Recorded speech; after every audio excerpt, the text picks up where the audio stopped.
And the first thing that you'll need to do with your clay is flatten it out.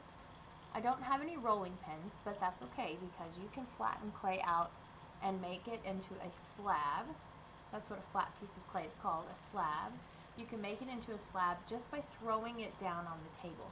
Now I know you guys are probably thinking, oh, this is going to be so fun, I get to throw clay, but really you don't have to throw it very hard. The idea is that you throw it at an angle and it causes the clay to spread out.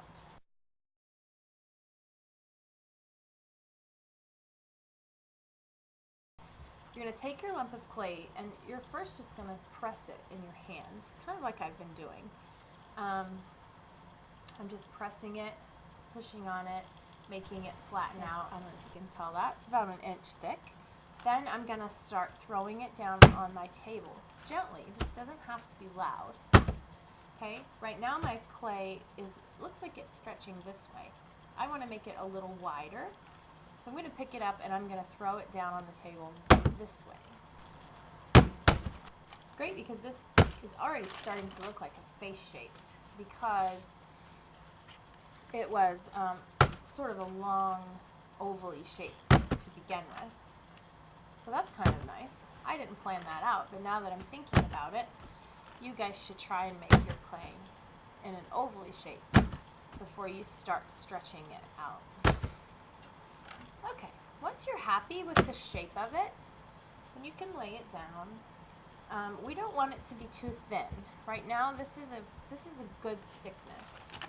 If you can see, it's about, I don't know, maybe a quarter of an inch. There might be some spots that are a little thinner and maybe some spots that are a little thicker. Right here, for example, is a little thin. So I could take it and just sort of tap it a little bit and thicken it up right there. It'll squish it back in and make it a little bit thicker again.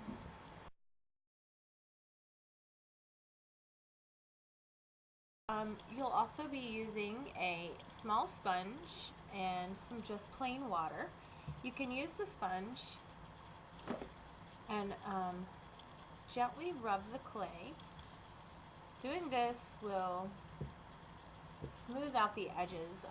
Right here there's some wrinkles and there's a little blob of clay. You might have noticed that I did squeeze a lot of the water out of my sponge. It's not drippy. It's not drippy wet. If I squeeze it now, nothing really comes out. It's just, and now you're going to start decorating your mask. It's pretty boring right now. It doesn't have any facial features. We have a variety of clay tools. If you add more clay to your mask, you're going to have to do something called cross-hatch and slip. To make clay stick to other clay,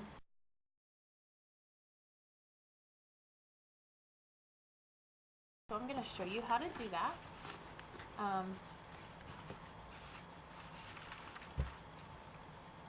Just poked a hole right here, so I'm just going to smooth that over. So let me cut out an eye shape here.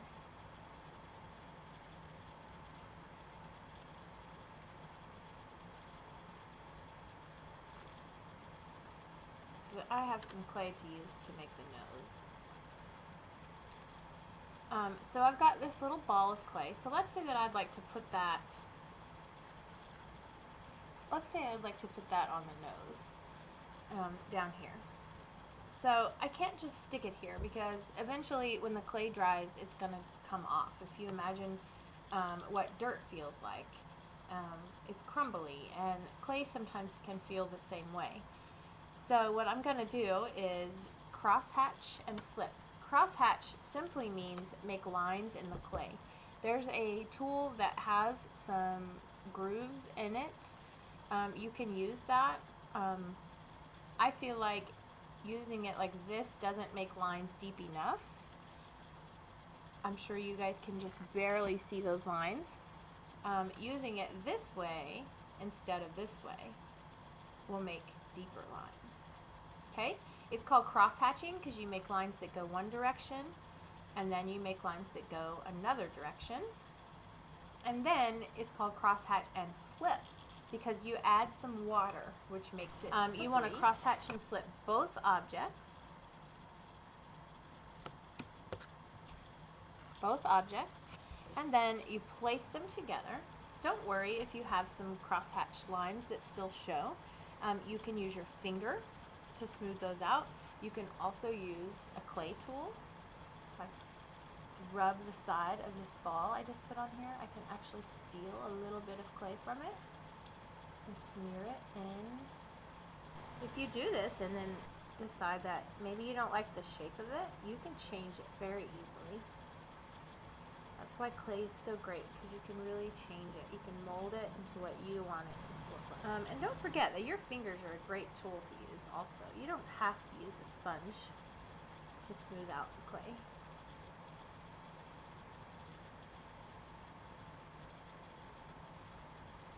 Your fingers can work nicely too.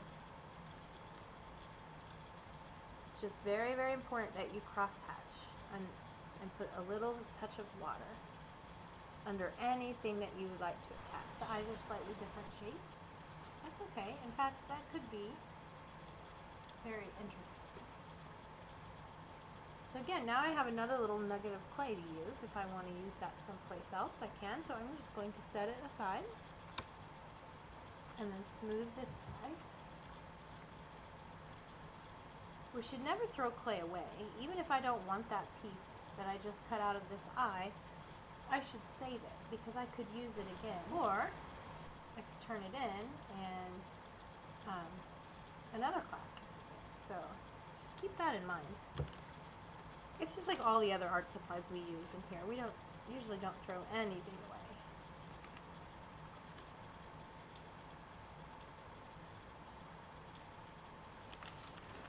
Okay, now I just need a mouth. My eyes are so different from each other. I kind of like that. That makes me think I want sort of a crooked smile, especially because the nose is a little farther to the right than it is to the left. I can almost see a smile like this already. So I'm going to go with that. That's a nice line. You know, if I hadn't liked that, I definitely could have erased that first mark I made and made a different mouth. The only thing I think I might do is add some decorations to it. Of course we will be painting these, but I could also add some carvings in my mask. These might be areas that I would paint a bright color. That could be hair or not. I could make all sorts of lines and decorations. This is a good time to experiment with the tools and see what you like best.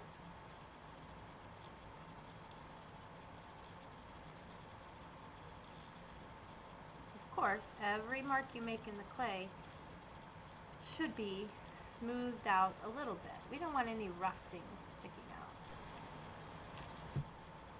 Okay. I could keep carving if I'd like. I know you guys are getting anxious to do your own work. So there's one last thing that everyone needs to do. If you don't do this one last thing, then we won't be able to hang your mask up at all. So one last thing you should do is find a spot and poke 2 holes in the sides. You want to be careful not to poke holes that are too close to other holes. For example, I wouldn't want to poke a hole right here, this close to the eye, or really close to the mouth down here. So maybe right here would be a great place to poke a hole. And then right across the other side. And again, you don't want it too close to a hole. You also don't want it too close to the edge. I'm just going to check my holes. I'm glad I did, because this one did not seem to go all the way through. That's better. That's better. I'm going to lay it on my cup, and then I'm going to do one last thing and smooth out the front of those holes. Bend it around.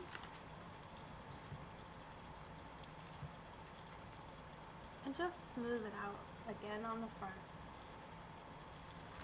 Anything that happens with your fingers, all those little fingerprints that you see, we can erase those. I mean, we can paint over those with paint. You don't have to worry so much about erasing them. You can if you want, but they'll paint over. Okay.